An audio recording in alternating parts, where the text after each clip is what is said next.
la sesión 2 ordinaria se pone a disposición, disculpen, de las señoras y señores diputados. El señor secretario dará la lectura de la cuenta. Gracias, Presidenta. Se ha recibido un solo documento y es un oficio de la directora de la DIPRES, mediante el cual responde una solicitud de esta comisión en orden a informar sobre los recursos destinados a los actuales programas del Gobierno para la reparación de las víctimas de hechos de violencia ocurridos en el país desde el 18 de octubre de 2019, específicamente en cuanto a profesionales y a la cobertura de esos programas. Eso es todo, Presidenta. Muchas gracias, señor secretario. Ofrezco la palabra respecto a la cuenta. ¿Nadie? ¿Alguno o alguna diputada tiene en varios algo que decir? Presidenta. Sí. Buenas tardes, Presidenta. Yo quisiera pedir si es posible incluir un invitado para una próxima sesión. Ya, denos el nombre. Nosotros ya teníamos con las sesiones que nos llegaron, porque nosotros pedimos del principio las y los invitados, teníamos la programación, pero obviamente vamos a incluir a quien usted mande, ahí lo vamos a ajustar en qué semana, porque nos faltan varios invitados que ya habían solicitado para poder incorporar. Perfecto, yo le mando el dato al secretario y mañana podemos conversar para ver cuándo incluirlo. Ok. Gracias, Presidente. Diputado. ¿Alguien más tiene un varios? ¿No? Vamos a pasar a la orden del día, donde tenemos de invitada a la defensora Niñez, a la señora Patricia Muñoz, la semana pasada, sí, antes pasada, porque el lunes pasado fue feriado, la última vez que vieron, bueno, da lo mismo, pero no pudo ser escuchada porque se alargó, pero nos acompañó hasta el final y tuvo la diferencia de venir hoy, a pesar de que no pudo hablar la otra vez, de venir hoy porque creo que es importante su presentación en la comisión. Así que bienvenida, defensora de la niñez. Suena muy bonito ese nombre, defensora de la niñez. Sí. Así que gracias por estar y bueno, también con la paciencia porque la otra vez no pudo exponer, pero aquí está hoy. Así que nuevamente gracias. Gracias a usted, señora Presidenta, por la invitación. Tiene la palabra. Usted perfecto. Muchas gracias. Así que voy a permitirme compartir pantalla, Presidenta, con una presentación que hemos realizado para poder conversar con ustedes. Muchas Entonces, si lo estiman a bien y si surgen algunas preguntas, las pueden ir haciendo a medida que voy exponiendo, o si lo estima usted, Presidenta, al final, como le parezca más pertinente, quedo disponible para la decisión que se adopte. Ok, bueno, muchas gracias. Los contenidos de esta presentación tienen que ver con lo que nosotros relevamos en el informe anual del año 2020 de nuestra institución, donde hubo una parte específica relacionada con el estallido social, las vulneraciones de derechos humanos de niños, niñas y adolescentes en cifras, las acciones que como institución hemos realizado en este ámbito, una bajada más específica en lo que tiene que ver con violencia sexual, tortura, tratos crueles, inhumanos y degradantes, algunos testimonios de niños, niñas y adolescentes víctimas, referencias a la nota técnica que realizamos sobre los avances en materia de verdad, justicia y reparación y las recomendaciones que hemos formulado en esta materia. Este es el contenido y parto por lo que hace referencia al informe anual del año 2020, que contiene en su parte 2 precisamente cuáles fueron las acciones de promoción y protección que llevamos a cabo como institución en el contexto del estallido social. También contiene estadísticas de los casos que nosotros como institución registramos relacionados con vulneraciones a niños, niñas y adolescentes en el ámbito de los derechos humanos. Hago ahí la reflexión que obviamente estas pueden estar compartidas con cifras del Instituto Nacional de Derechos Humanos, definitivamente integradas en lo que tiene que ver con las cifras que la Fiscalía de Chile mantiene. También hacemos una alusión a las percepciones de los niños, niñas y adolescentes ante la situación país y las afectaciones en el ámbito de salud mental. Eso lo hicimos a través de un estudio que abordó la situación específica de niños de lugares distintos de Chile y de la región metropolitana, testimonios de estos niños víctimas y el seguimiento de las recomendaciones. Cuando hablamos del conocimiento de casos que ingresaron a la Defensoría de la Niñez, ya sea a requerimiento de adultos o de los propios niños, niñas y adolescentes en tanto víctimas de esta situación, en el periodo comprendido entre el 18 de octubre del 2019 y el 30 de junio del 2020, reportamos 818 casos. Con la distribución territorial que ustedes pueden apreciar en esta lámina, 22 en Arica, 8 en Tarapacá, 21 en Antofagasta, 2 en Atacama, 34 en Coquimbo, 140 en Valparaíso, 387 en la región metropolitana, 5 en O'Higgins, 8 en el Maule, 5 en Ñuble, 61 en Biobío, 56 en Araucanía, 4 en Los Ríos, 20 en Los Lagos, 27 en Aysén y 18 en Magallanes. Por lo tanto, la verdad es que todas las regiones dieron cuenta de situaciones de vulneración y de afectación a los derechos humanos de niños, niñas y adolescentes, lo que se constituye en una situación de manifiesta gravedad. Y aunque el número de casos pudiera, perdón que se me va a desconectar el computador, aunque el número de casos pudiera parecer de una entidad menor, lo cierto es que bastaría que un niño sea vulnerado por agentes del Estado para que esta situación sea de la máxima gravedad. En lo que dice relación con los tipos de vulneraciones, las personas involucradas o los agentes del Estado involucrados en ello, tenemos acá una cifra que representa desde nuestra perspectiva algo que se ha debatido en el quehacer social y nacional relacionado con el rol de la policía uniformada, porque ustedes pueden apreciar que de estos 818 casos conocidos por nosotros como Defensoría de la Niñez, el 92% de ellos dicen relación con el comportamiento de parte de Carabineros de Chile. Un 2% de personal militar, un 2% de la PDI y un 4% sin información que dice relación con causas en las cuales no se ha podido determinar si la violencia que ha perjudicado los derechos de ese niño, niña, adolescente provino o no de un agente del Estado en términos de la clarificación específica de su individualización.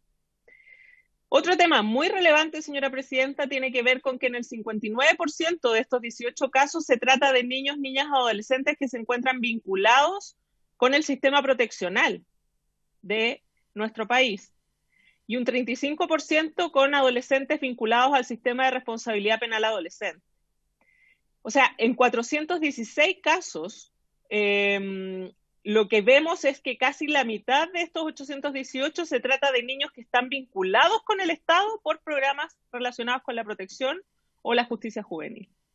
Lo que revela una vez más la incapacidad del Estado para responder debidamente a situaciones que se relacionan con estos niños y brindarle una protección no solo reforzada, sino que particularmente más rigurosa, considerando su vulneración previa.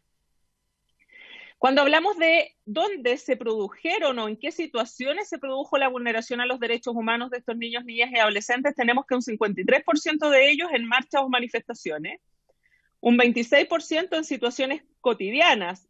Por ejemplo, recuerdo casos de dos niños que estaban con su familia echando benzina cuando fueron baleados por personal de Carabinero, un chico que estaba devolviéndose a su casa después de haber jugado play con un amigo, para citar dos ejemplos cuando hablamos de cotidianeidad, ¿no? En la eventual comisión de un delito falta un 15% y sin información precisa acerca de la situación que se estaba produciendo un 6%. Cuando hablamos del tipo de lesión o de vulneración denunciada por estos niños, niñas y adolescentes, tenemos 71 de estos 818 casos que involucran lesiones o más bien agresiones relacionadas con la violencia sexual, con tortura, otros tratos crueles, inhumanos y degradantes. Ahí tenemos 2 denuncias por violación, 8 por abuso, 9 con amenazas de cometer delitos sexuales en contra de los niños víctimas, tratos degradantes relacionados con insultos 10, sentadillas con desnudamientos 13 y 29 desnudamientos. Y en cuanto a lesiones físicas originadas por funcionarios policiales a través de artefactos o implementos, tenemos 471 que se provocan en el cuerpo de las víctimas, ¿no es cierto? 17 de ellas con trauma ocular, con uso de gas pimienta o lacrimógena 64, con golpes 365 y con otro tipo de acciones 25. Y cuando hablamos de las lesiones que se provocaron por el uso de arma de fuego, tenemos 145, donde 12 de ellos corresponden a balines o perdigones y 16 a uso de bala. Otras vulneraciones denunciadas tenemos en la detención en manifestaciones o vehículo policial, 91 denuncias, y 40 que no se identifican específicamente en términos de cuál fue la acción desplegada. Cuando hablamos de la violencia sexual y de la tortura y otros tratos crueles, inhumanos y degradantes, nos permitimos acá no solo reiterar la preocupación que tenemos por las implicancias que tiene la violencia sexual y estos delitos tan graves que afortunadamente desde hace no tanto tiempo nuestro país regula conforme las exigencias que imponen el derecho internacional de los derechos humanos. Pero sí valga la pena destacar en este sentido la importancia que tiene relevar el deber de protección reforzada del Estado respecto de niños, niñas y adolescentes, impidiendo o previniendo cualquier acción estatal que pueda victimizarlos. Y en ese sentido, cuando hablamos de sentadillas con desnudamiento, la Defensoría de la Niñez conoció 13 casos correspondientes a 5 regiones del país, donde se presentaron relatos de parte de estas víctimas donde los funcionarios policiales a cargo de las detenciones les obligaron a desnudarse y a realizar sentadillas en dicha condición. Estos hechos afectaron a 7 adolescentes mujeres y a 6 adolescentes hombres, y ahí extrajimos una parte de un testimonio que dice: me obligan a desnudarme, repetir mi delito y hacer sentadillas mientras nos golpean en la cabeza. Cuando hablamos de intimidaciones, de los relatos de las víctimas se identifican distintos tipos durante las detenciones, como expresiones que emiten los funcionarios policiales de cargar a las y los adolescentes con elementos para poder así aseverar la comisión de un delito de parte de ellos y ellas, y de amenazas tales como que los iban a tirar al río o los matarían si no realizan acciones determinadas. Esto, claro, leído por mí y en un papel puede sonar poco relevante, pero cuando estas son vivencias de personas que tienen menos de 18 años de edad en nuestro país, como consecuencia del actuar abusivo de quienes tienen el deber de protegernos, obviamente es particularmente violento y grave. Cuando hablamos de los tratos degradantes, señora presidenta, los relatos de las víctimas dieron a conocer hechos que afectaron, sin duda, de manera muy potente en términos emocionales a las y los adolescentes denunciantes. Algunos fueron obligados a comer comida de perro, algunas adolescentes fueron amarradas, tiradas a la basura, se les mojó con mangueras en el lugar de detención, no se les permitió el acceso al baño, por lo que tuvieron que hacer sus necesidades en el calabozo, con todo lo que aquello conlleva, y me parece innecesario explicitar. Y también constatamos situaciones que se relacionaban con las irregularidades en el proceso de detención, como no lecturas de los derechos, no permitir llamar a los papás o a algún familiar para informar de la detención, funcionarios policiales que realizaron los procedimientos sin identificación visible. Recordarán ustedes que hubo una cierta cobertura comunicacional sobre eso, algunos funcionarios que usaban en sus uniformes expresiones como Maverick o denominaciones propias de películas de índole policial, que no se identificaban cuando eran detenidos o detenidos, que las constataciones de lesiones se hacían con funcionarios aprensores delante de los niños, niñas y adolescentes y eran los mismos que estaban siendo denunciados por la ocurrencia de los delitos. Eso yo lo constaté directamente en la posta central cuando me constituí uno de los días y pude percatarme como un funcionario de Carabineros que había sido denunciado por una agresión sexual por un adolescente quería presenciar la constatación de lesiones y no quería irse. Tuvo que llegar una general para efectos de poder lograr que esa situación dejara de mantenerse tal como pretendía el funcionario involucrado en los hechos. No se entregaban las constataciones de lesiones o se destruían y no se devolvían injustificadamente de manera arbitraria por parte de los funcionarios policiales de las pertenencias de las y los detenidos. Todo lo que da un contexto que evidentemente se constituye en irregularidades que debieran ser no solo erradicadas, sino que además perseguidas debidamente. En relación con las acciones que nosotros como Defensoría relevamos o realizamos, podemos acá dar cuenta, señora presidenta, que entre lo que tiene que ver con el 18 de octubre del 2019 y el 30 de junio, nosotros interpusimos 127 denuncias por los delitos de tortura, premios ilegítimos, vejaciones, detenciones arbitrarias, lesiones graves y menos graves, entre otros. Hago presente que esto realiza un procedimiento que tiene que ver con verificar si la Fiscalía ya abrió causa penal y si no ha abierto causa penal por este hecho, nosotros hacemos la denuncia. ¿Por qué hacemos las denuncias por estos delitos y no las querellas? Porque sabrá usted bien, señora presidenta, que la ley 21.067 establece de manera clara que los delitos relacionados con tortura, apremios ilegítimos y todo aquello que involucra a la comisión de delitos por agente del Estado es de competencia del Instituto Nacional de Derechos Humanos, aunque las víctimas sean niños, niñas o adolescentes. Por lo tanto, adicionalmente a la denuncia, nosotros comunicamos al INDH la ocurrencia de los hechos para que ellos puedan ejercer sus competencias. En lo que dice relación con querellas criminales, presentamos 10 relacionadas con homicidios, lesiones graves, lesiones menos graves y abusos sexuales. Presentamos 4 amicus curiae que tiene que ver con opiniones en informes en derecho a las Cortes para efectos del análisis de la situación de la libertad personal y seguridad individual de niños, niñas y adolescentes involucrados. Y 6 acciones constitucionales relacionadas con amparo contra Carabineros de Chile, vinculadas al uso ilegítimo y o desmedido de la fuerza por parte de esta institución que afectaba la seguridad individual y la libertad personal y el uso de datos personales de niños, niñas y adolescentes. Además, hemos realizado un trabajo de sistematización de toda la información que se relaciona con estas vulneraciones, las que nos preocupamos de difundir masivamente, no solo a través de nuestros canales institucionales, sino que también en reuniones directas que sostuvimos con el Poder Ejecutivo, con distintas comisiones del Congreso, como la que hoy día ocurre, en reuniones bilaterales con instituciones aliadas y también a través de los medios de comunicación y de nuestras redes. También presentamos la información a los organismos internacionales de derechos humanos como Amnistía Internacional, el Alto Comisionado, la Misión de Observación de Derechos Humanos y la Comisión Interamericana. De hecho, tanto con la Oficina del Alto Comisionado de Derechos Humanos como la Comisión Interamericana, nosotros hicimos un enlace con los niños, con algunos niños, niñas y adolescentes víctimas, de manera tal de que ambas organizaciones pudieran contar con el testimonio directo de ellos y ellas. Y además hemos realizado, y seguiremos realizando, por cierto, recomendaciones a las distintas instituciones y poderes del Estado con la finalidad de que se cumplan precisamente aquellas medidas que involucran el respeto irrestricto de derechos humanos de niños, niñas y adolescentes.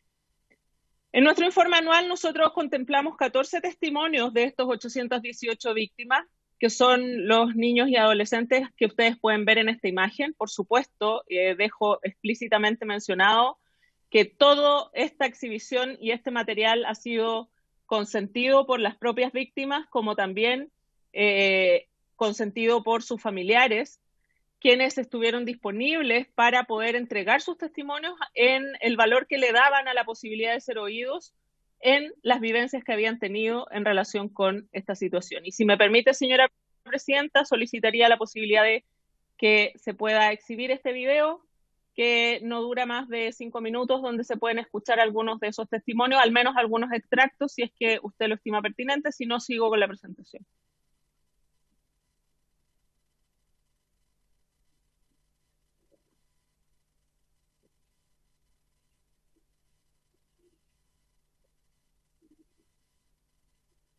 ¿Es posible proyectarlo, presidenta?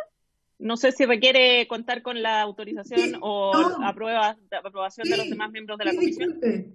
Es que yo tengo el micrófono apagado para poder escucharla sin ruido, pero sí. Ya. Procedo entonces, gracias.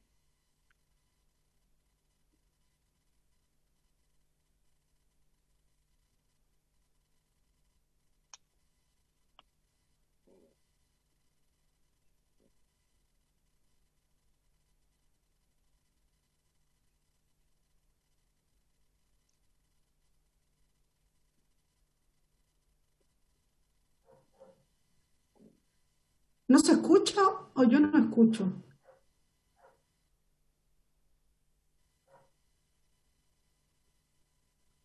Juan Carlos no tiene audio.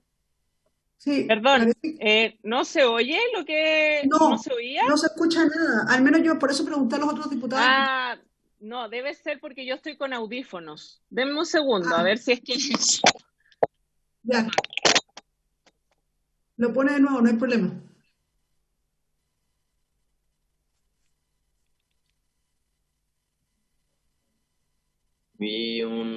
¿Ahí se oye? Ahí sí. Ahí sí. El cual me vio y me disparó. Levantó el arma y la cargó y disparó. Me acuerdo que me pegaron con una una luma de madera. Abren la puerta y uno tira el perdigón. Me vio y me apuntó y me disparó. Es como que estaban disparándome a mí por ser mapuche. Sentí eso.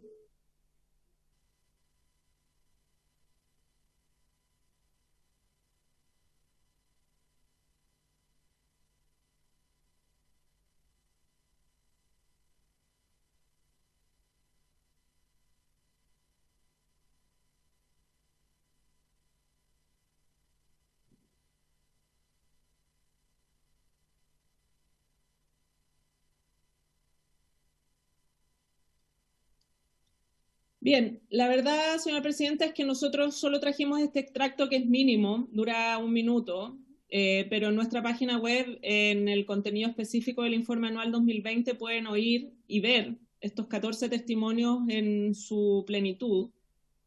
Y yo me permito solicitar que eso pudiera ser visto por quienes integran el Parlamento.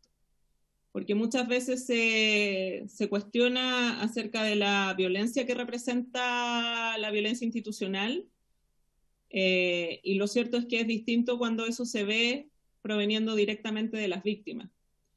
Nosotros sostenemos y sostuvimos en el informe anual, señora presidenta, que el Estado de Chile ha violado grave y sistemáticamente los derechos humanos de niños, niñas y adolescentes en el territorio nacional durante el periodo del estallido social.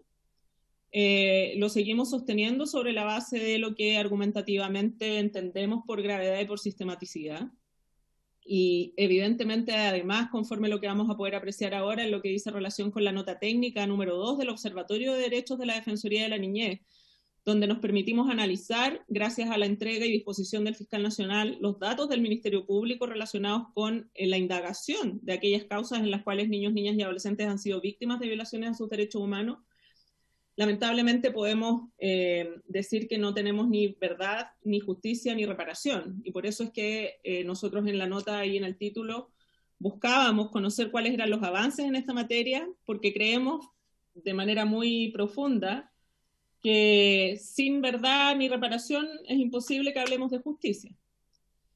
El Estado de Chile tiene el deber de investigar y sancionar las violaciones a los derechos humanos cometidas por agentes estatales, y esto se deriva obviamente del deber de garantía general de los derechos humanos, y en este sentido el rol del Ministerio Público es fundamental y esencial, en tanto es la institución del Estado, órgano autónomo, que tiene la exclusividad de la investigación penal. Y por lo tanto, desde ese punto de vista es que nosotros solicitamos a esta institución los datos para poder determinar sobre la base de evidencia y no sobre la base de comentarios y cosas que muchas veces no se condicen con la realidad de la información, cuál era el estado de situación y el avance de las investigaciones de delitos cometidos por agentes del Estado contra niños, niñas y adolescentes en el contexto del estallido social. ¿Con qué finalidad? Con caracterizar a las víctimas y los delitos que les afectaron, y también determinar cuál era el estado de avance de estas investigaciones, realizando primero un análisis a nivel general y luego un análisis específico respecto de las denuncias que nosotros presentamos como Defensoría de la Niñez. Esto es particularmente relevante, señora presidenta, si consideramos que el Estado chileno tiene la obligación, a través de sus distintos órganos, de que dé cumplimiento a los estándares de debida diligencia en la investigación y sanción de violaciones a los derechos humanos. Y en esta materia, la Corte Interamericana de Derechos Humanos ha sido muy clara, señalando que para poder ver y dar cuenta del cumplimiento de las exigencias que impone el acceso a la justicia en esta materia, se debe iniciar ex oficio y sin dilación una investigación seria, imparcial y efectiva, que no se emprenda como una simple formalidad condenada de antemano a ser infructuosa. Y veremos sobre la base de los datos que expondré en un momento más, que desafortunadamente de efectiva acá no hemos podido cumplir con esas exigencias. Los contenidos de esta nota técnica, que también ha sido debidamente difundida y disponibilizada, y que yo espero que los miembros de esta honorable comisión hayan podido conocer en el momento que la lanzamos, abordan la metodología, la caracterización de las víctimas, la caracterización de los hechos que les afectaron y el avance de las causas. Estos datos, como mencioné, provienen directamente del Ministerio Público, y me permito agradecer al señor Fiscal Nacional, Jorge Abbott, la disposición que ha tenido siempre para entregar la información a la Defensoría de la Niñez, porque sin esa información de parte de este órgano autónomo sería imposible hacer el análisis que en este momento están conociendo en esta comisión. Entonces tenemos por una parte el catastro de hechos de violencia institucional, casos de niños, niñas y adolescentes que fueron víctimas y que se ingresaron al Ministerio Público entre el 18 de octubre de 2019 y el 5 de marzo de 2021, con un corte en el 2 de marzo de 2021, y un análisis particular de las causas presentadas por la Defensoría de la Niñez, o sea, de las denuncias que nosotros como Defensoría de la Niñez hicimos, y las querellas que también presentamos en algunos delitos que son de nuestra competencia, con casos entre el 18 de octubre de 2019 y el 8 de julio de 2020, y con una fecha de corte del análisis de la información del 13 de octubre de 2020. ¿Cuáles son los datos? Que la Fiscalía tiene 1.314 niños, niñas y adolescentes víctimas de violaciones a los derechos humanos. Eso significa que 29 de cada 100.000 niños de nuestro país fue víctima de violaciones a sus derechos humanos. La edad donde se concentra mayoritariamente la afectación está entre los 14 y los 17 años, con un 83,20%. Y en un 79% las víctimas son hombres y en un 21% las víctimas son mujeres.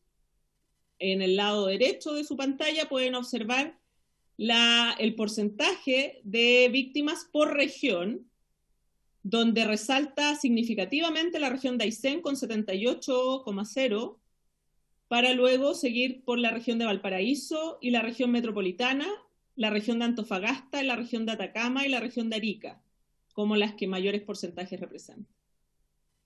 En relación a los hechos, o sea, los tipos de hechos que implicaron estas violaciones, tenemos 1.733 denuncias que en la Fiscalía se constituyeron en hechos que implicaban violaciones a los derechos humanos de niños, niñas y adolescentes. El 45,5% de estos hechos ocurrieron en el mes de octubre del año 2019. Un 46,6% de estos hechos se concentraron en la región metropolitana, seguida por la región de Valparaíso con un 11% y la región del Biobío con un 9%. Y se trata de ilícitos, o sea, de delitos que se relacionan en un 72% con apremios ilegítimos, 17% con abusos contra particulares y un 5% con el delito de tortura. El estado procesal de las causas. Y aquí es donde viene lo dramático, señora presidenta, cuando hablamos de la obligatoriedad de ser eficientes en la investigación penal y en la sanción de la acción estatal en esta materia. Solo quedan vigentes 42% de las causas, habiendo sido terminadas un 58% de ellas. O sea, más de la mitad de las causas terminaron, y terminaron por salidas no judiciales, dentro de las cuales la que mayoritariamente se aplicó es el archivo provisional, que es una facultad privativa de los fiscales del Ministerio Público, que dice relación con no tener antecedentes para continuar con la investigación. Un porcentaje menor, muy menor, de un 4% involucró la decisión de no perseverar, y esto dice relación con una decisión del fiscal en que considera que no tiene antecedentes suficientes para fundar una acusación y por lo tanto no continúa con la imputación penal. Representando solo un 1% los términos a través de salida judicial, o sea que ha habido un pronunciamiento de un tribunal en relación con la investigación. De las 1.498 causas, solo 12 tienen algún agente del Estado formalizado. 10 tienen imputado conocido. Eso significa que el 99% de estas causas no tiene un imputado identificado, a pesar de que hablamos de la actuación de agentes del Estado. Un 99,2% de estas causas no tiene formalización.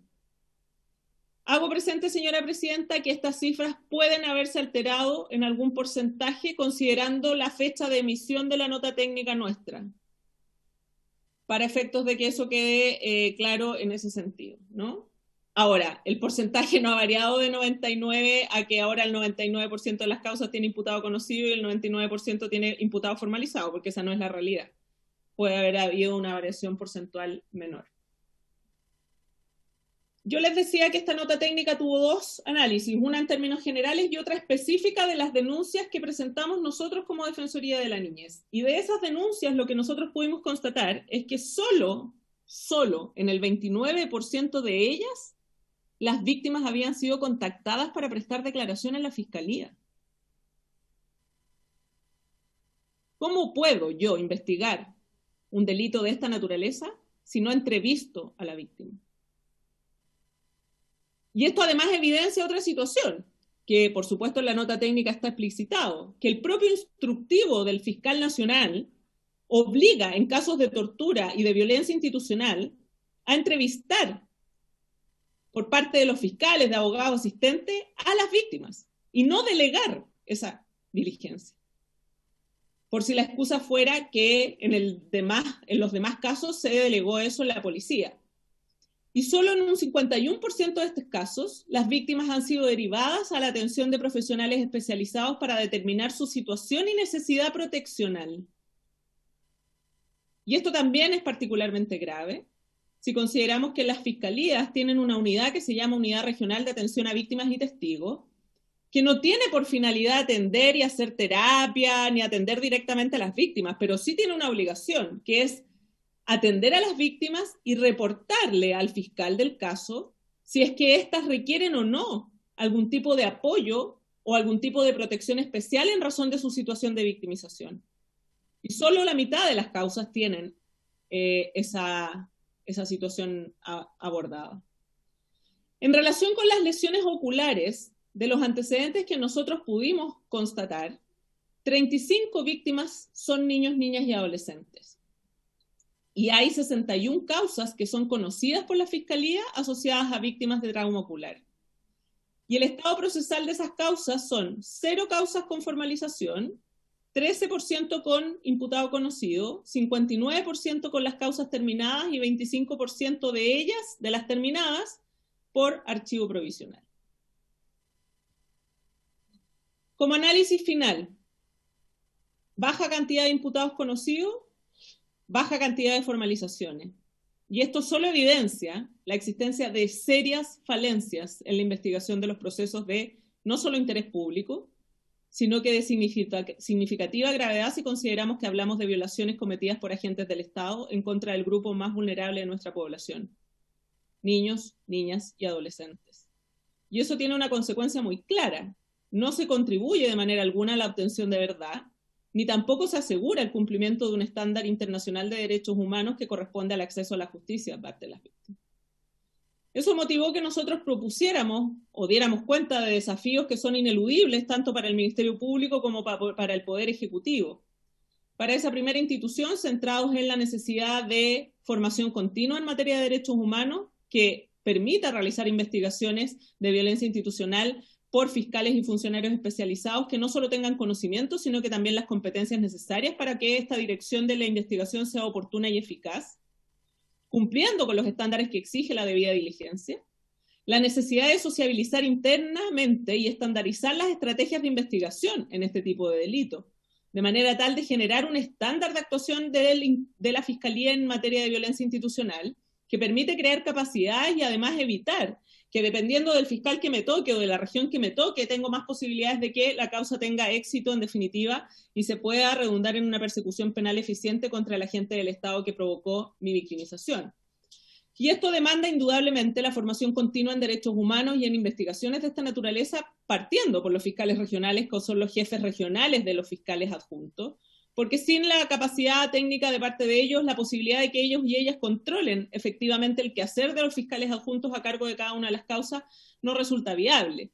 Y eso queda de manifiesto en la altísima aplicación de las medidas facultativas, o sea, no judiciales para terminar las causas, donde llama la atención que a pesar de incumplirse de manera manifiesta el propio instructivo que la Fiscalía tiene en esta materia, los fiscales regionales aprueban y autorizan ese tipo de salida.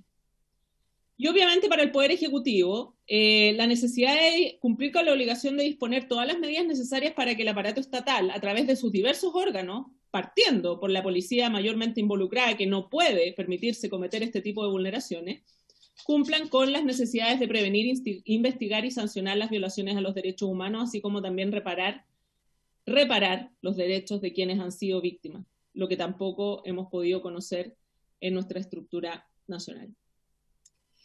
En relación con esta materia, entonces, como principales recomendaciones que nosotros emitimos en el informe anual fue la obligatoriedad del cumplimiento de los estándares internacionales de los derechos de niños, niñas y adolescentes en el marco del procedimiento de detenciones, que como explicité previamente, no se cumplían de manera adecuada permanentemente.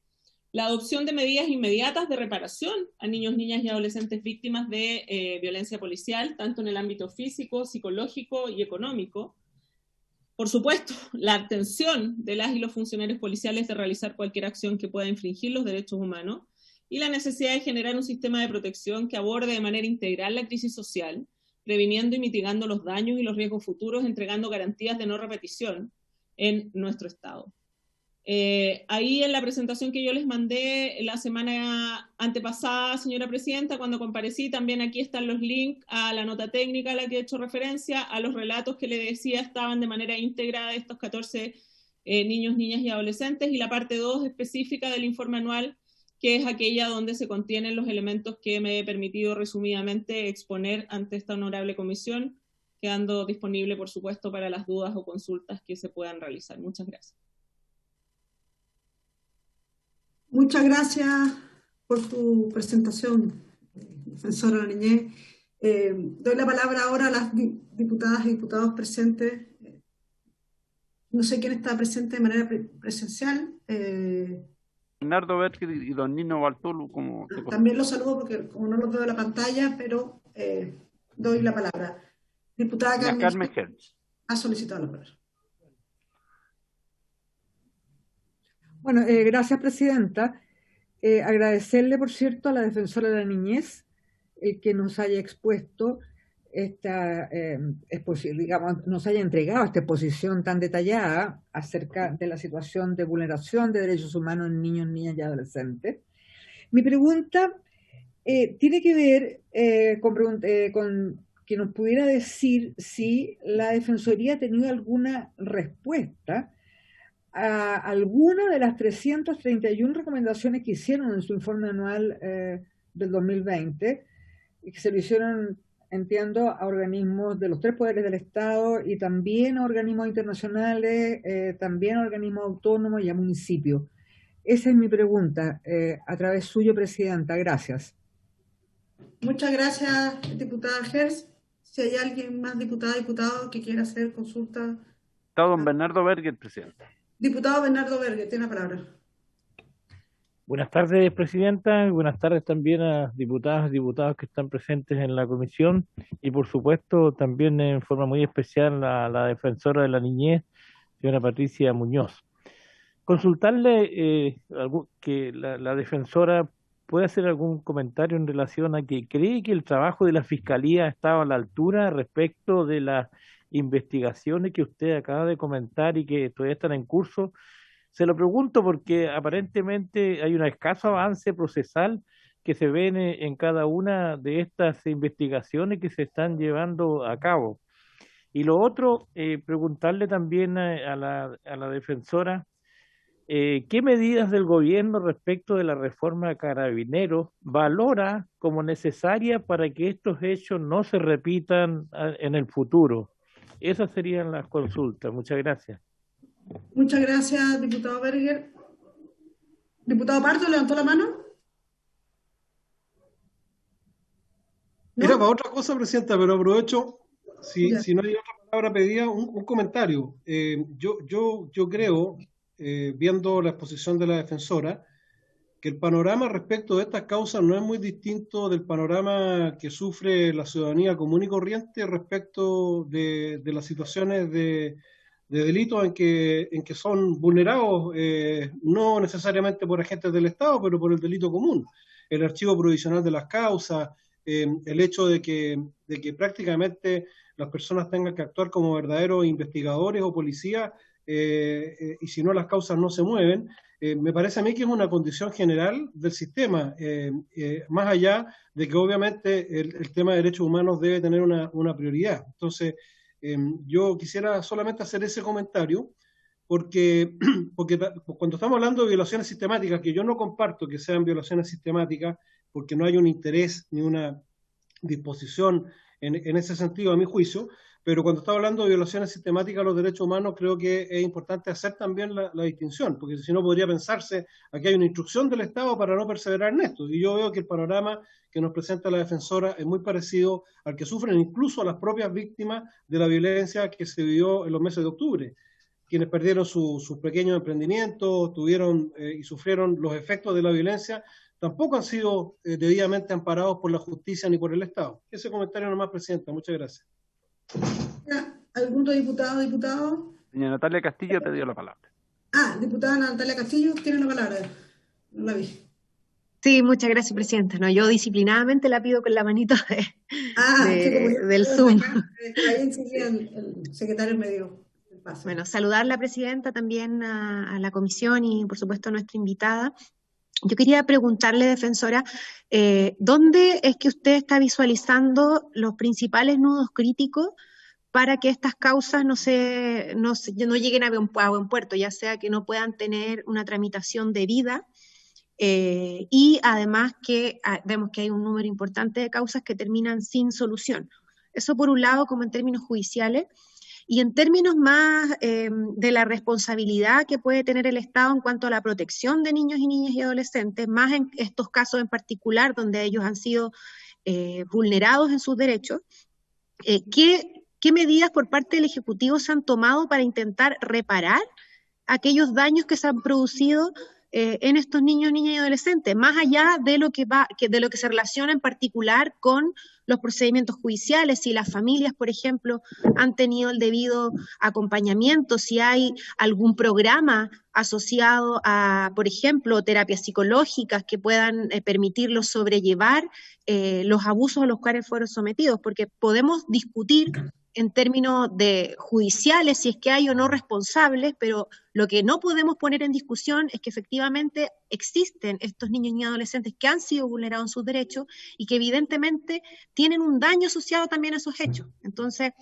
¿de qué medidas usted ha podido ver que se han tomado desde principalmente el Ejecutivo para abordar justamente la reparación de estos niños?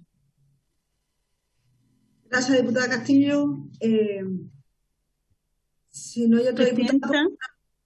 Por supuesto, Emilia. Diputada Emilia Nullado. Quería preguntarle a la defensora de la niñez, las 10 querellas criminales que he presentado a través de la Defensoría, ¿cuántas de aquellas u otras ha presentado el Instituto Nacional de Derechos Humanos? Eso. Muchas gracias. Yo tengo un par de preguntas también, después le damos todo el tiempo, si le parece bien, a la defensora para ir contestando o intercambiando.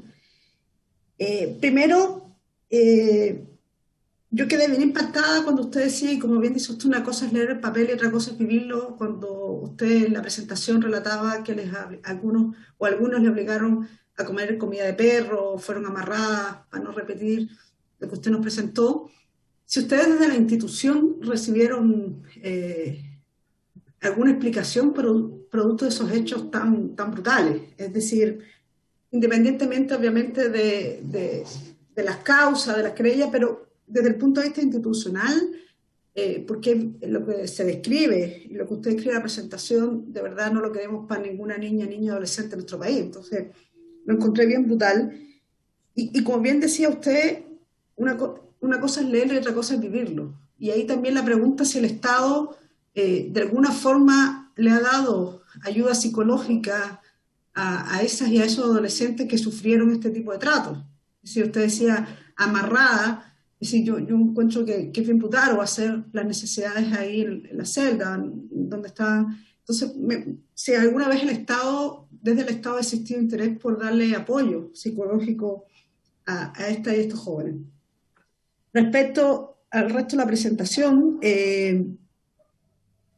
usted hablaba que solo el 29% declaró ante el Ministerio Público. Bajo la cabeza porque anoté todo, pero declaró ante el Ministerio Público. ¿Qué cree usted que está fallando? ¿Qué es lo que está pasando de que no les toman las declaraciones a pesar de que el fiscal nacional le entendí bien, había dado, no sé si la palabra es la orden, la directriz, para que obviamente siempre se ocurriera la declaración, la toma de declaración.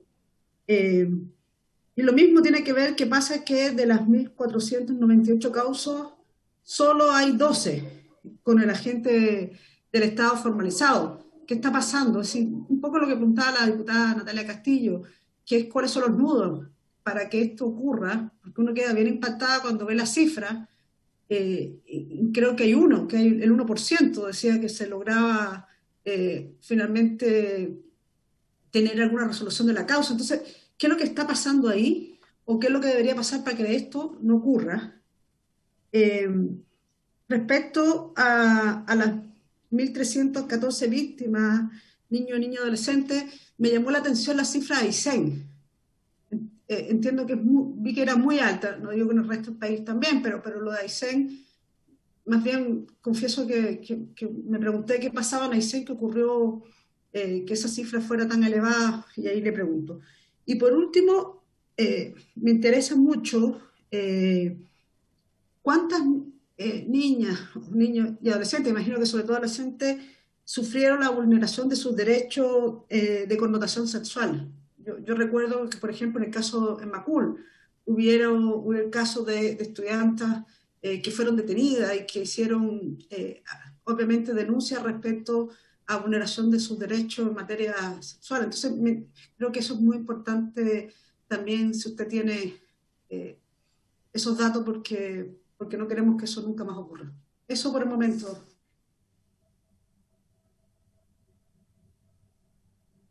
Tiene usted la palabra. Muchas gracias. Voy a ir en el mismo orden, si se me permite, señora presidenta, para no alterar ahí las preguntas. En relación con, bueno, por supuesto, saludo a todos quienes se encuentran en la comisión. En relación a la pregunta de la diputada Hertz, al año al menos de lo que nosotros hicimos como recomendaciones, ninguna de ellas se encontraba completamente acogida. El 60% de las recomendaciones no fueron acogidas, o solo existe un anuncio de acciones por parte del Estado, pero no se constituye directamente en alguna planificación o un programa específico. Sobre el informe que preparó la Subsecretaría de Derechos Humanos, relacionada precisamente con el abordaje que se hizo desde esta institución y también de otras nacionales e internacionales, se observa una desarticulación de las acciones de las distintas carteras ministeriales, que obviamente debieran tener como finalidad abordar los distintos aspectos de las recomendaciones que se ha hecho desde la Defensoría de la Niñez, porque entendemos a las víctimas también en esa integralidad.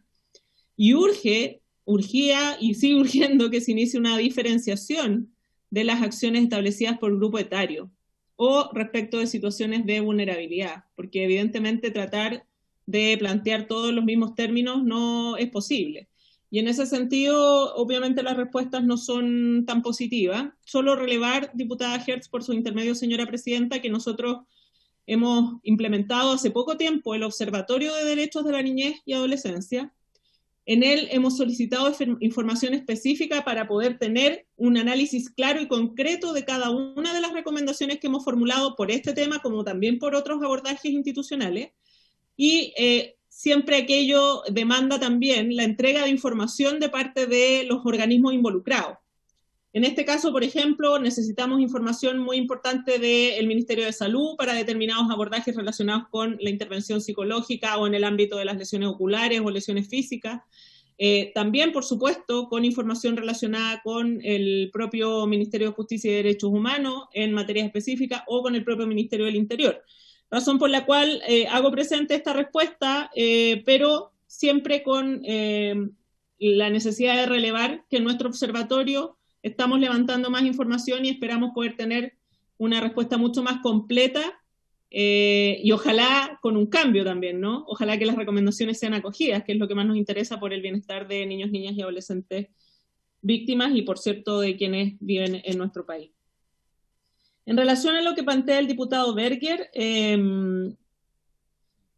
cuando hablamos de las obligaciones que el Estado de Chile tiene a través de los organismos competentes, es indiscutible, y así lo planteé yo en la presentación, que el Ministerio Público tiene un rol fundamental.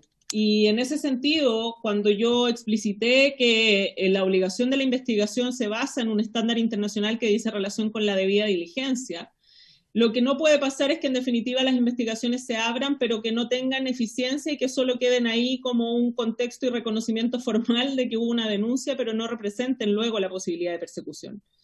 En esa línea, obviamente, cuando tenemos más de la mitad de las causas archivadas, y cuando tenemos solo un 1% de formalizaciones, no podemos decir que ha sido eficiente la institución encargada de la persecución penal. Pero no ha sido suficientemente capaz de ejercer esa labor que, no olvidemos, es auxiliada por las policías.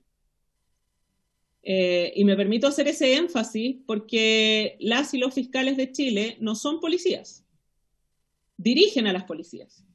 Y en ese sentido creo que hay una responsabilidad compartida que es indiscutible y que se manifiesta en las cifras, no en percepciones, no en buenas o malas disponibilidades con las instituciones, sino que en cifras. En lo que dice relación con las medidas del gobierno vinculadas a la reforma Carabinero, lo que le puedo responder, diputado Berger, por su intermedio, señora presidenta, es que yo estuve todos los viernes del mes de enero y febrero del año 2019-2020 sentada en un salón de la Moneda con la finalidad de poder colaborar y pretender colaborar como institución en la reforma Carabinero. Recordarán que de ese trabajo en el mes de marzo se entregó un documento que tenía por finalidad precisamente hacer la reforma Carabinero. Estamos en julio del año 2021 y la reforma Carabineros todavía no es una realidad. Hay muchos aspectos, diputado Berger, por su intermedio, señora presidenta, que lo que muchos trabajamos en ese contexto nos parece que era imprescindible para poder lograr una policía no solo más moderna, sino que capaz de erradicar cierto comportamiento que involucraba las violaciones a los derechos humanos. Pero lo que ahora se necesita es una gestión lo suficientemente contundente para poder aplicar esos cambios. Cambios que no se van a producir sin la policía, eso es impensado, pero que sí necesitan ser dirigidos de manera diligente, particularmente por la Subsecretaría del Interior y el Ministerio del Interior y Seguridad Pública, y que hasta la fecha no encuentran resultados tan positivos, más allá de lo que tiene que ver con los cambios a los protocolos, que me imagino el diputado Berger y todos quienes están en esta comisión han oído porque han visto por los medios de comunicación. Protocolos en los cuales nosotros como Defensoría de la Niñez hemos tenido una participación de revisión y de observación, emitiendo recomendaciones, y esto lo enfatizo porque he oído que en distintas instancias el Ministerio del Interior y Seguridad Pública ha sostenido que los protocolos se han modificado con la Defensoría de la Niñez, y nosotros no tenemos esa participación. Nuestra participación es observar lo que se nos propone y hacer recomendaciones en razón de los estándares internacionales de derechos humanos, muchas de las cuales, por cierto, no han sido acogidas y que tienen que ver con aspectos que son más bien prácticos en orden a favorecer el comportamiento policial y a entregarles mecanismos eficientes a los propios policías para saber cuáles son los contextos en los cuales pueden actuar y de qué manera lo pueden hacer respetando los derechos humanos. El no atender a esas recomendaciones afecta solo a los policías que siguen en este parámetro de desconocimiento y, en definitiva, con la exposición que a las víctimas le puede representar de acciones indebidas y violentas. Por lo tanto, reforma policial hasta ahora, diputado Berger, la verdad es que no ha existido, salvo estas intenciones, declaraciones y documentos en los cuales incluso algunos como Defensoría de la Niñez hemos trabajado, pero que no han tenido ni la profundidad suficiente para hacer un cambio estructural, que es lo que se requiere en esta materia. En lo que dice relación con lo que plantea el diputado Pardo, que parece que no está, pero me gustaría hacer algunos énfasis. Cuando se habla de violencia en derechos humanos, violaciones sistemáticas, no tiene que ver con que acá estemos diciendo que ha habido una instrucción para que no se investiguen estos casos. La sistematicidad nosotros la planteamos desde la naturaleza organizada de actos que conducen a violaciones de derechos humanos repetidas y una improbabilidad de ocurrencia aleatoria. Cuando tenemos en todas las regiones del país el mismo tipo de acciones, en un 92% cometidos por personal policial de Carabineros de Chile, y tenemos un Ministerio del Interior y Seguridad Pública que persistentemente, no solo desde este gobierno, desde mucho antes, ha desoído y desatendido la necesidad que tiene de ser riguroso en el control civil del actuar policial, evidentemente esto da cuenta de una situación que se condice con las exigencias que desde la sistematicidad impone, por ejemplo, la Declaración del Comité de los Derechos del Niño cuando analiza de qué estamos hablando cuando hablamos de violaciones graves y sistemáticas contra los derechos de niños, niñas y adolescentes. Y no podemos no hablar de violaciones graves cuando nos damos cuenta del daño sustancial a las víctimas en términos de escala, de prevalencia, de naturaleza y también del impacto que ha provocado en las vidas de estas víctimas asociado a la comisión de hechos por parte de agentes del Estado. El diputado Pardo, con razón, señala que tenemos un grave problema en un sistema de enjuiciamiento criminal que no ha sido capaz de hacerse cargo en términos eficientes de la investigación de delitos comunes. Eso es un hecho. Lo que no es correcto es asimilar la comisión de delitos comunes a aquellos que son cometidos por agentes del Estado, que aprovechándose del rol que ejercen, lo que hacen es violentar la vida y la integridad física y psíquica de las personas que juraron y comprometieron proteger. Y esto no tiene que ver con minimizar a las víctimas de delitos comunes, muy por el contrario, porque el sistema penal necesita ser eficiente para todas las víctimas. Este énfasis me permito hacerlo para que no se confunda a la ciudadanía poniendo en equivalencia el actuar de agentes del Estado, abusando de su poder del uso de la fuerza, que solo el Estado les entrega en determinadas condiciones y exigencias, respecto de aquel actuar delictivo común, que no es cometido por quienes ejercen ese rol. Entonces, me permito, aunque no está el señor diputado Pardo, por su intermedio, señora presidenta, relevar ese tema.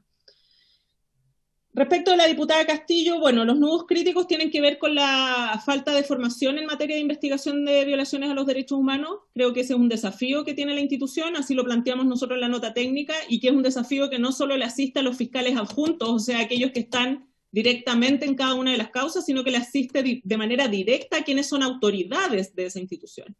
Porque eso es lo que permite permear hacia abajo la claridad y el convencimiento de que este tipo de investigaciones no solo revisten un tipo de indagación distinta, sino que además requieren de conocimiento y de competencias que también son distintas. En ese sentido, y poniendo un poco en el foco lo que planteaba en la respuesta anterior, no podemos investigar un delito común de la misma forma que un delito que se constituye en una violación de derechos humanos, particularmente si necesitamos atender a la responsabilidad que al Estado le cabe en la posibilidad de que esas acciones de agentes no sean aisladas, sino que más bien tengan una conducta organizada en la línea de lo que he planteado anteriormente desde la gravedad y la sistematicidad. Reparación, al menos en el conocimiento que nosotros tenemos en términos específicos, no se ha producido, y si se ha producido, esto se ha logrado por parte de los niños, niñas y adolescentes víctimas sobre la base de la colaboración de la sociedad civil organizada, organizaciones no gubernamentales, pero en términos estructurales necesitamos la información a lo que hacía referencia cuando le respondía a la diputada Hertz relacionada con, por ejemplo, el programa de trauma ocular en términos específicos con niños, niñas y adolescentes, y también el programa en el ámbito de lo que tiene que ver con lo psicológico. Pero lo cierto es que son las organizaciones no gubernamentales las que han prestado una colaboración mucho más potente desde esa perspectiva, que por cierto me permito agradecer, aunque también me avergüenza que no sea el Estado el que sea capaz de hacerse cargo de manera eficiente de una responsabilidad, porque no solo vulnera los derechos, sino que además luego no es capaz de responder entregando justicia y además reparación. Respecto de la pregunta de la diputada Nullado, por su intermedio, señora presidenta, desconozco, diputada, específicamente la cantidad de querellas que ha presentado el Instituto Nacional de Derechos Humanos. La verdad es que no quiero mentir, creo haber oído en algún momento que eran más de 3.000. Querellas a lo largo del país, pero no me gustaría caer en ninguna imprecisión y por lo tanto desde esa perspectiva preferiría dejarlo como en esta cosa de que lo oí, pero no tengo el detalle específico, sin perjuicio de que lo puedo obviamente conseguir si es que les resulta de interés y también remitirlo en su momento. Respecto de las preguntas de usted, señora presidenta, a ver, a mí más me gustaría que quienes encontraran respuesta no sea la Defensoría de la Niñez, sino que sean los niños víctimas. ¿Sabe por qué? Porque es súper violento, es súper duro para uno llegar a un hospital, ver a una niña de 9 años con un brazo fracturado por un balazo de un carabinero, que me preguntaba por qué tenía una bala en su brazo, si ella estaba con su mamá en una bencinera echando benzina. o ver a un chico que vendía cuchuflí en la región de Coquimbo, que justo estaba pasando por ahí cuando estaba la marcha y cuando quedó una situación de orden público y Carabineros lo violenta, le vuela un ojo, lo persigue y lo sigue agrediendo. O cuando yo hablé con Alexis, de 17 años, que fue detenido y esposado a una moto y trasladado, amarrado a la moto hasta la unidad policial. Yo creo que ellos y ellas merecen que el Estado les responda. Que les responda más allá de un procedimiento penal que sea capaz de juzgar a quienes los violentaron. Y por eso es que nosotros hemos también pedido una comisión de verdad, justicia y reparación. Porque la verdad es que lo que vislumbramos acá es una posibilidad de impunidad altísima en términos penales, altísima. Entonces lo mínimo que a mí me parece, o que a nosotros nos parece como Defensoría de la Niñez que debe ocurrir, es que las víctimas tengan una instancia en la cual puedan contar su experiencia, puedan ser acogidos en esa experiencia, puedan ser reconocidos como víctimas en esa experiencia y encuentren una respuesta que les valide, que les reconozca, que les pida perdón y que les repare de alguna manera. Entonces, cuando nosotros planteamos la necesidad de que esto sea tomado con la seriedad y la profundidad que amerita, no es porque yo quiera respuestas como defensora de la niñez o porque la Defensoría de la Niñez quiera que nos expliquen. No, lo que queremos es que las víctimas encuentren respuesta. Porque son ellos y ellas las que siguen esperando. Siguen esperando no solo reparación, sino que siguen esperando ser reconocidos como víctimas. Y eso en términos de la reparación, señora presidenta, tiene un impacto muy significativo. El que se me reconozca como víctima y que se me trate como consecuencia de ese reconocimiento como tal. Así que sin duda vivirlo es distinto de decirlo. Yo siempre digo esto y lo voy a repetir en esta comisión porque me parece que es pertinente, procurando que no se entienda como una autorreferencia. Pero cuando yo postulé este cargo, postulé convencida de que como país tenemos mucho espacio para hacer las cosas mejor, para reconocer a niños, niñas y adolescentes como sujetos de derecho y para tratarles acorde a ese reconocimiento. Pero nunca pensé, señora presidenta, que me iba a ver enfrentada a tener que ver y oír directamente a niños víctimas de la violencia estatal más cruda que me ha tocado conocer en términos personales. Y menos lo pensé viviendo en un país que había vivido una dictadura militar tan cruda y dolorosa para tantas personas en nuestro país. Y por eso mismo es que la convicción con la que actuamos desde la Defensoría de la Niñez no tiene sino por única finalidad que al menos estos niños, niñas y adolescentes que han sido víctimas y han requerido de nuestra institución la intervención encuentren respuestas coherentes en un Estado que, siendo democrático de derecho, no puede sino dar cuenta de la responsabilidad que le cabe en términos de investigación y juzgamiento de violaciones graves y sistemáticas como las que nosotros hemos constatado. Respuestas que no han encontrado con solo 12 formalizaciones, respuestas que no han encontrado con solo algunas víctimas entrevistadas por la Fiscalía. No encuentro explicación para eso, señora presidenta, a su pregunta. Hay una instrucción clara y concreta del Ministerio Público, del Fiscal Nacional, y esa instrucción debe ser cumplida. El problema es que cuando no hay consecuencias, cuando las instrucciones no se cumplen, el tema sigue ocurriendo. Y ahí hay un desafío para la institución de la Fiscalía, institución que yo quiero profundamente, en la que pertenecí 15 años, pero creo que necesita hacer cambios potentes y profundos para que precisamente este tipo de cosas no se sigan produciendo y las instrucciones que se dan con la finalidad de proteger y de velar por la debida diligencia en relación con las víctimas más vulnerables, como son niños, niñas y adolescentes, se cumplan estrictamente. Eso es lo que podría responder. Espero que no se me haya quedado nada, señora presidenta, pero quedo disponible por si hay alguna pregunta adicional. Muchas gracias a la defensora de la niñez por su intervención y respuesta. Yo creo que sería importante oficiar a la Fiscalía respecto justamente por qué el nivel de casos los cuales la víctima Presidenta, perdón que la interrumpa, pero me llega aquí, gracias a mi jefa de gabinete, un dato, el INDH, para responder a la diputada Nullado y no quedarme con eso.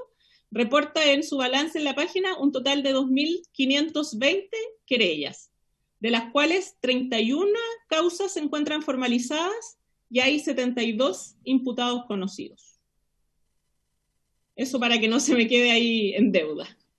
Sí, yo quería oficiar, obviamente, la Fiscalía a propósito. Gracias por su dato, primero que nada, que estaba concentrada, creo que es importante. A propósito de que el 29% solo de las víctimas declaró ante el Ministerio Público, creo que es bueno oficiar la Fiscalía para saber qué es lo que ocurre, habiendo obviamente una directriz del Fiscal Nacional, por qué no está ocurriendo eso. Y como bien dice la defensora, si no hay una sanción respecto a esto, siguen ocurriendo estos hechos y creo que es bueno oficiar de esto. ¿Estamos de acuerdo? Ok. Para aclarar los términos del oficio, para que explique el bajo porcentaje de personas imputadas. No. El incumplimiento perdón si me permite sugerir, sí. El incumplimiento en la obligación de tomar declaración de las víctimas de violaciones a los derechos humanos conforme a la instrucción general dictada por el Fiscal Nacional. Exacto. Está muy claro ahí en la presentación que usted nos hizo. Sí. Y otra, Presidenta, y respecto a los códigos con los delitos, esa información que gentilmente hizo llegar la Defensoría, ¿a quién le vamos a pedir la información? ¿Al Ministerio Público también? Que explique el número de personas detenidas por cada uno de esos delitos desde el estallido social. ¿Eso es? ¿Sí? Ya la Defensoría, señora Presidenta, si me permite meter la Defensoría Penal Pública. Sí, porque es importante también saber cuántos defendidos tienen ellos y qué ha pasado con esos procesos. Muchas gracias por todo el apoyo, creo que es bien importante. Ya, a esos dos organismos. ¿Presidenta? Sí, diputada Natalia. Sí, es que a propósito de la respuesta que le dio a mi pregunta a la defensora, yo creo que también sería bueno oficiar al Ministerio de Justicia. Ellos ya son clientes frecuentes de esta comisión, pero reiterar la pregunta y también la necesidad de que existan programas de reparación con enfoque específico en niños, niñas y adolescentes que han sido víctimas de las violaciones a los derechos humanos durante todo este periodo. Y eso debiera también ir con copia a la Subsecretaría de la Niñez, que es el organismo más específico. Me parece. ¿Acordado entonces? Sí.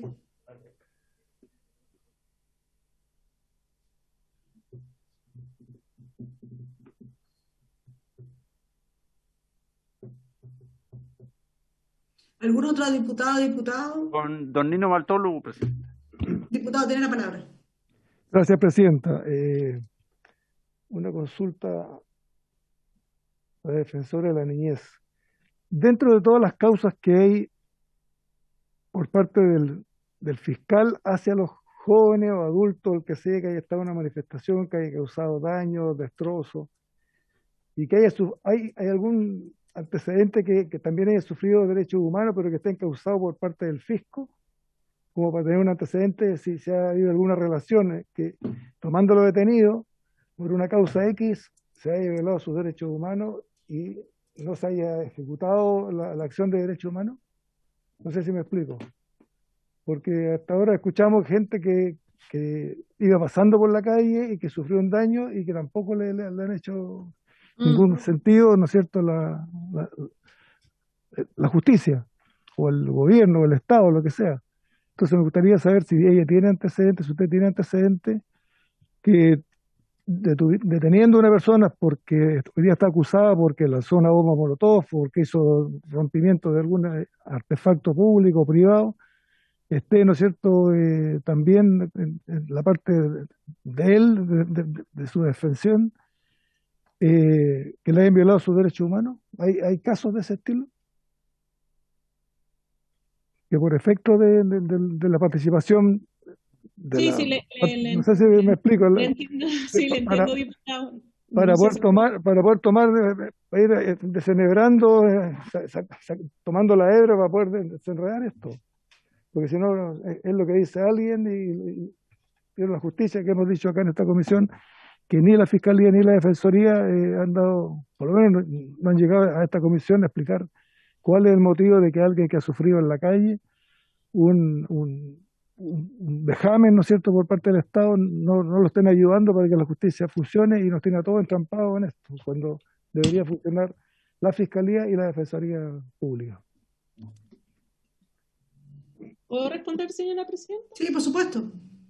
Sí, diputado, como indiqué precedentemente, al menos de los 818 casos que nosotros conocimos directamente en la Fiscalía, en la Defensoría de la Niñez, perdón, un 15% de esas víctimas se encontraba en una situación en la que se imputaba la posible comisión de un delito.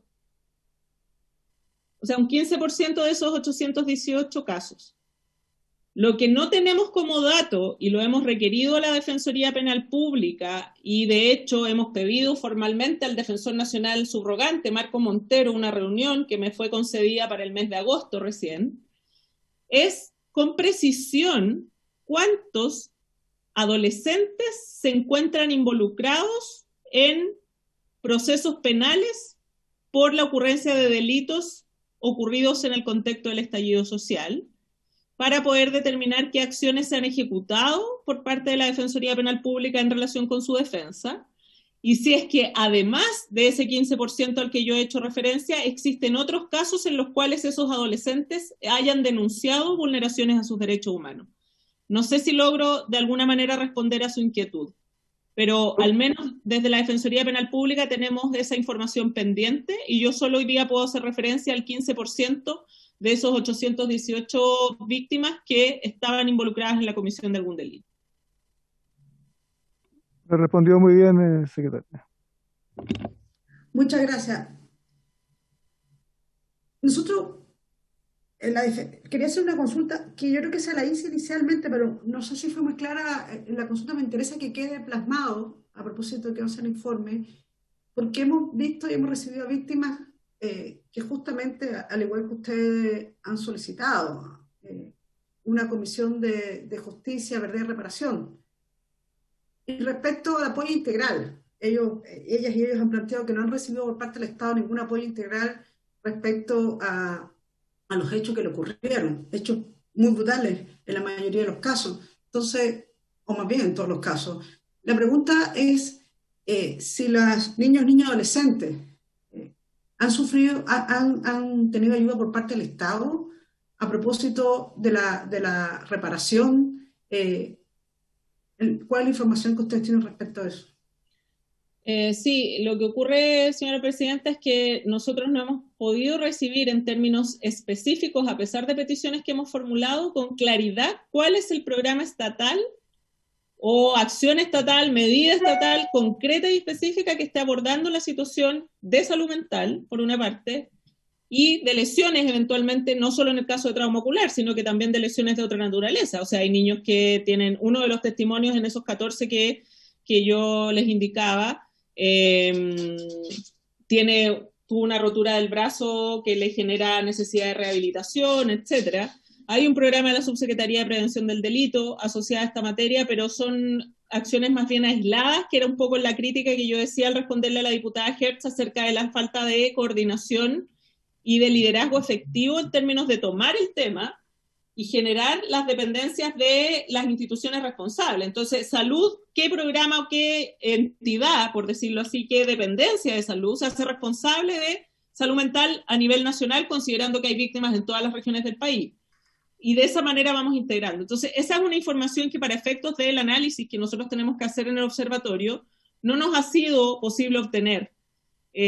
Y seguiremos insistiendo para lograr obtenerla, pero desde ese punto de vista, si es que ustedes, en razón de las atribuciones constitucionales que tienen, pueden obtener ese dato específicamente, sería de gran ayuda para nosotros como Defensoría de la Niñez también poder conocerlo si es que les es reportado a ustedes como comisión.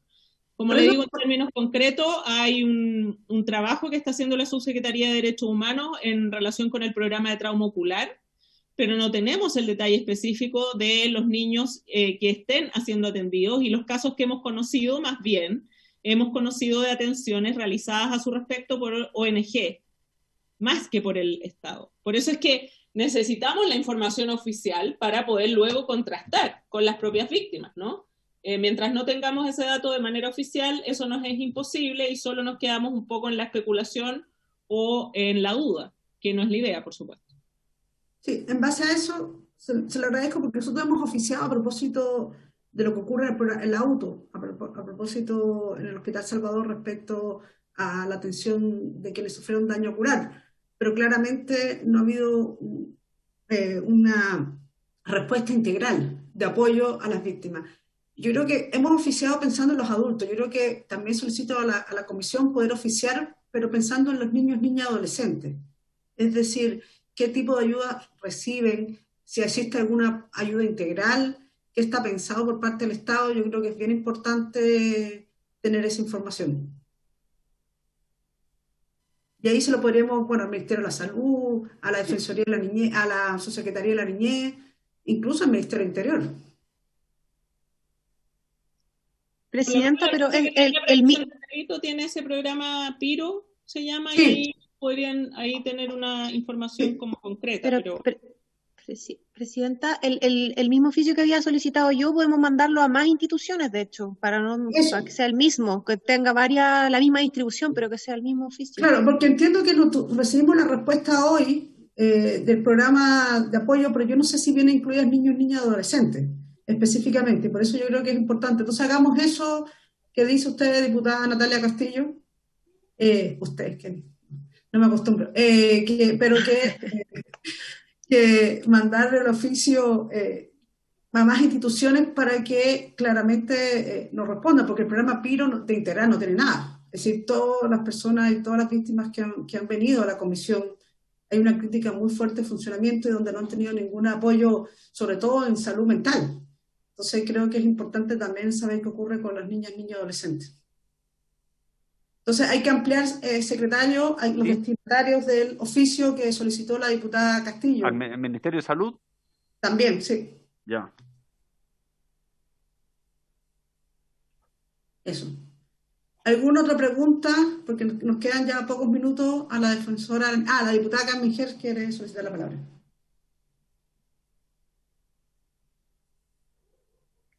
Ahí. No, gracias, presidenta. Antes que termine la sesión, pedirle, por favor, que se deje citado al general Ricardo Yáñez, general director de Carabineros, para la próxima sesión del 26 de julio. Gracias, presidenta. Usted se me adelantó, diputada Carmen Gers. Parece que estamos bien conectadas. No estamos juntos, pero estamos bien conectadas.